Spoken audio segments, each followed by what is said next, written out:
नमस्ते दर्शकों, this is निशा और आज हम फिर करेंगे रीडिंग के drag and drop fill in the blanks. और अभी फिर मैं आपको दोबारा इस वीडियो में बोलूँगी कि दोबारा सारी टेंशनें बाहर निकाल दो कि मेरे से ये नहीं होता, वो नहीं होता, है ना। क्योंकि हम आए हैं सीखने के लिए यहाँ पर। ओके, तो सीखना है तो दोबारा से शुरू करना पड़ेगा। अगर कुछ भी नहीं आता ना तो कोई बात नहीं, हम सीख लेंगे, ठीक है। बट वो क्या है ना, विलिंगनेस होनी चाहिए कि हाँ मैं कर लूँगा, बस मेरे को कोई करवाने वाला चाहिए, है ना। हम हैं, आप करने वाले बनो, ठीक है। हमारे पास पैराग्राफ है, the global economy is dash to shrink by almost 3.2% this year. Shrink का मतलब है सिकुड़ना, बाय ऑलमोस्ट 3.2%। कितनी सिकुड़ जाएगी? 3.2% दिस ईयर। सिकुड़ जाएगी नहीं, ये तो हमें बाद में पता चलेगा। हम ऑप्शन देख लेते हैं। The global economy is entered to shrink, नहीं। Contraction, integrated, pushed, collection, expected. यहाँ पर क्या हो सकता है? यहाँ पे सिंपल सा है कि यहाँ पर क्या आएगा? एक्सपेक्टेड, कि आशा की जा रही है। इज़ एक्सपेक्टेड, आशा है कि ग्लोबल इकॉनमी वो सिकुड़ सकती है। कितनी? बाय ऑलमोस्ट 3.2% दिस ईयर, इस साल। ओके, किसके, ये कौन कह रहा है? ये अकॉर्डिंग टू द IMF, ये क्या है? इंटरनेशनल मॉनेटरी फंड, उनके अनुसार। Okay, which would be the largest dash in economic activity, which would be largest dash in economic activity, जो क्या होगा सबसे बड़ा? Entered, no. Integrated, no.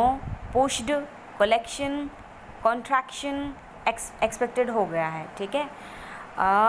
हम इसको एज अ मतलब कोई ऐसी चीज़ लगा सकते हैं कि जो सबसे बड़ी गिरावट होगी, है ना। तो यहाँ पे हमारे पास गिरावट में एक ही वर्ड है, कॉन्ट्रैक्शन। इसका मतलब है जब एकदम से सडन कोई चीज़ सिकुड़ना शुरू कर दे या फिर घटना शुरू कर दे। Okay, in economic activity since the great depression, यानी कि यहाँ पर डिप्रेशन का मतलब ये नहीं कि कोई डिप्रेशन में चला गया है। डिप्रेशन का मतलब यहाँ पर क्या है? मंदी। सिंस द ग्रेट डिप्रेशन, यानी कि महान मंदी से। ओके, जो पहले कभी हुई होगी। ओके, बहुत बार हुई है हिस्ट्री अगर हम पढ़े तो। Okay, in 2020 alone millions of people could be dash into extreme poverty, could be dash into extreme poverty। तो वो क्या हो सकते थे? could be entered या फिर pushed। एंटर्ड, देखो एंटर्ड यहाँ मेरे को लगा कि मैंने शायद इसीलिए लगाया क्योंकि वो एंटर कर गई शायद, है ना। कुड बी एंटर्ड यानी कि किए जा सकते थे। तो यहाँ पे क्या आएगा? उनको धकेला गया, वो धकेल दिए गए। किसके द्वारा? अब मंदी हो गई ना, अब वैसे तो कोई धकेलेगा नहीं, देखो, है ना।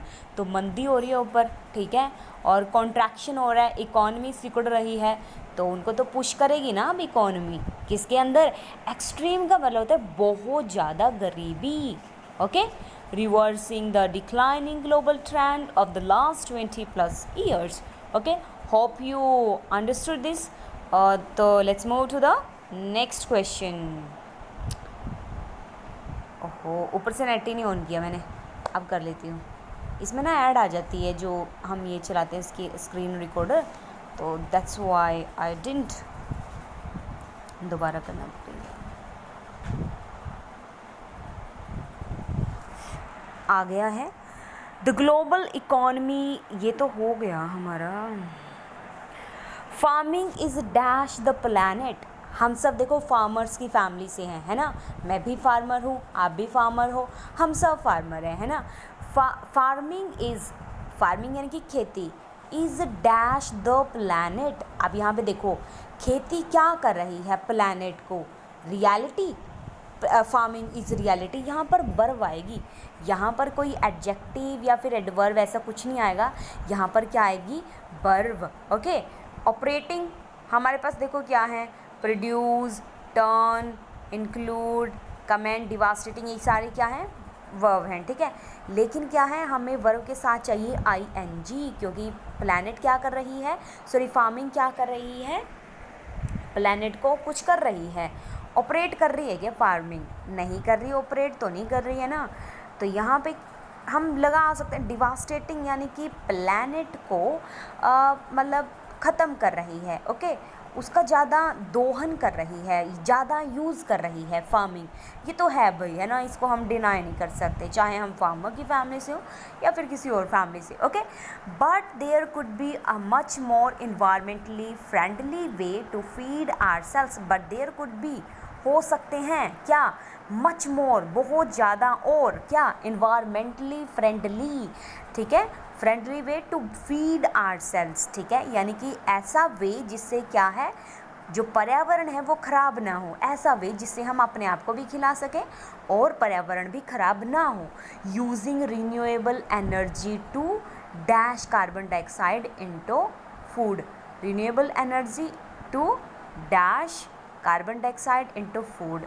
देखो कार्बन डाइऑक्साइड को क्या फूड में हमें क्या करना है, कुछ चेंज कर रहे हैं ना हम उसको, तो यहाँ पर क्या आएगा, include carbon dioxide into food, include तो नहीं करना, टर्न करना है, ठीक है, into food. This is becoming a dash, ये क्या है, this is becoming a produce, operating, include, comment, this is becoming a reality, ये क्या है, ये सच हो रहा है। अ कंपनी इज़ बिल्डिंग, देखो कैसे एक जो कंपनी है इस बिल्डिंग बना रही है, क्या, the first commercial scale factory, okay, near Helsinki in Finland, कहाँ पर, हेलिंस्की के पास फिनलैंड में, दैट विल बी एबल, जो योग्य होगी, क्या, दैट विल बी एबल, जो कर पाएगी, क्या, to make food directly from, जो खाना बना पाएगी, किससे, प्रत्यक्ष रूप से, फ्रॉम CO2 कार्बन डाइऑक्साइड से। It will dash 100 tons, it will produce, क्या करेगी, प्रोड्यूस करेगी 100 turns per year, in for 4 और 5 मिलियन मील्स। हमारे सारे ठीक हैं, ओके। तो क्या है, हमें थोड़ा समझना पड़ता है कि कैसे, कौन सा, कहाँ पर, है ना, तो थोड़ा सा तो देखो हमें समझ आना चाहिए, ठीक है। अगर आप ये पहले सोच के बैठ जाओ ना कि यार मेरे को तो कुछ नहीं आता, मैं कैसे करूँगा, है ना, तो हमारी सारी जो परसेप्शंस होती है ना उसको लगाओ साइड में, ओके। जैसे स्वामी विवेकानंद कहते हैं कि ये मत सोचो कि मुझे क्या, मतलब जो आपकी है ना, जो बाहरी आपकी मानसिकता है, जो भी आप सोच रहे हो उसको लगाओ साइड में, जो एक मेन मकसद है ना, ध्यान वहाँ केंद्रित करो, ठीक है, यानी कि नाव वहाँ पर लेके जाओ, बाकी आप नदी के किनारे पर छोड़ दो, ठीक है। नाव कहाँ पर लेके जानी है, जहाँ आपका मेन मकसद है। हम सीख लेंगे, इतनी मुश्किल नहीं होती इंग्लिश, ठीक है, जैसे हमारी हिंदी है वैसे ही क्या है, इंग्लिश है, ओके। वो तो अंग्रेज हमारे ऊपर राज करके चले गए, इसीलिए आज हम इंग्लिश बोल रहे हैं, है ना, हमारा पैसा लूट के ले गए, आज हमें वहाँ से लूट के लेके आना है, ओके। तो इसमें कोई बड़ी बात नहीं है, और हम उनसे कहीं ज़्यादा अच्छे हैं, जो टूटी फूटी इंग्लिश तो बोल लेते हैं, वो तो हिंदी बोल ही नहीं पाते, ठीक है, तो हम उनसे बहुत ज़्यादा आगे हैं आज भी, ठीक है। माना कि इनोवेशन में थोड़े ज़्यादा आगे चले गए, लेकिन हमसे ही चुराया सब कुछ, ओके। हमारा डिक्शनरी का वर्ड लूट भी लेके चले गए, बताओ, यहीं पे लुट्टा, यहीं से वर्ड भी उठा लिए। चलो, हमें तो रीडिंग करनी है, हमें क्यों उनके बारे में बात करना, उनको लूटने भी तो जाना है। फिर नेक्स्ट है हमारे पास, renewable energy is energy dash from natural sources, renewable energy is energy dash from natural sources. देखो रिन्यूएबल एनर्जी क्या है, एक एनर्जी है जो फ्रॉम नेचुरल सोर्सेज से आई है, निकली है, ठीक है।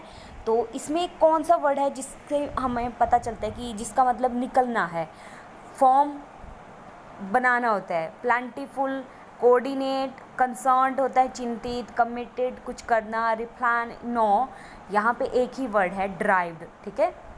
जैसे this word derived from Latin word, हम ऐसे बोलते हैं ना, तो ये क्या है, renewable energy is energy derived from natural sources, कहाँ से निकली है, नेचुरल सोर्सेज से, that are dash at a higher rate, that are dash at a higher rate than they are consumed. देखो वो क्या करें, derived from natural sources that are at a higher rate than they are consumed. और they are ऊपर चला गया.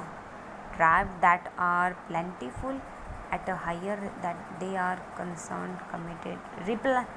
फिर ऊपर चला गया derived. Replenished कर देती हूँ. At a higher rate than they are consumed. Renewable energy sources are and all around us. Plentiful and all मतलब बहुत ज़्यादा हैं. And all around us हमारे चारों तरफ हैं. Fossil fuels, coal, oil and gas on the other hand are non-renewable resources that take hundreds of millions of years to form. ठीक है, जो बनने के लिए बहुत ज़्यादा टाइम लेते हैं. ठीक है, लेट्स सी. मुझे रिप्लेनिश में थोड़ा लग that are replenish at a higher rate. चलो देख लेते हैं. ठीक है, ओके. मुझे थोड़ा सा रिप्लेनिश जो वर्ड है इसके मीनिंग पे शक है. To make something from again by replacing what has been used. मतलब किसी चीज़ के द्वारा कोई चीज़ बनाना, कोई चीज़ रिप्लेस करके. ठीक है, टू मेक समथिंग यानी कोई चीज़ बनाना, something full again by replacing what has been used. Okay, तो यहाँ पे ये ठीक था हमारा. At a higher rate than they are consumed. Okay, renewable energy sources are plentiful, बहुत ज़्यादा हैं. And all around us. Fossil fuels, coal, oil and gas on the other hand are non renewable, यानी कि उनको दोबारा नहीं बनाया जा सकता. That take hundreds of millions of years, यानी कि जो बहुत सैकड़ों साल ले लेते हैं बनने के लिए. ओके, होप सो आपको समझ आया है. Thank you so much. और अब हम चलते हैं अपना काम करने. जो भी आप करो, ओके, पढ़ो अच्छे से, पढ़ो, स्कोर लो भाई. इतना डिफ़िकल्ट नहीं है पीटी. ओके ओके, अंग्रेज़ों को भगाना इतना डिफ़िकल्ट था. आज हमें वहाँ जाने के लिए मुझे लगता है कि आप जैसे संघर्ष कर रहे हो, आज़ादी की लड़ाई लड़ रहे हो, है ना, सेंटरों में जाके, तो इतनी डिफ़िकल्ट नहीं है. ठीक है, ध्यान से फ्रेश माइंड से पढ़ो, हो जाएगी. ठीक है, कोई इतनी टेंशनें नहीं लेनी हमें. लड़कियां खासकर जो बहुत ज़्यादा टेंशन्स लेती हैं. ओके, अभी तो बहुत सारी चीज़ें बाकी हैं.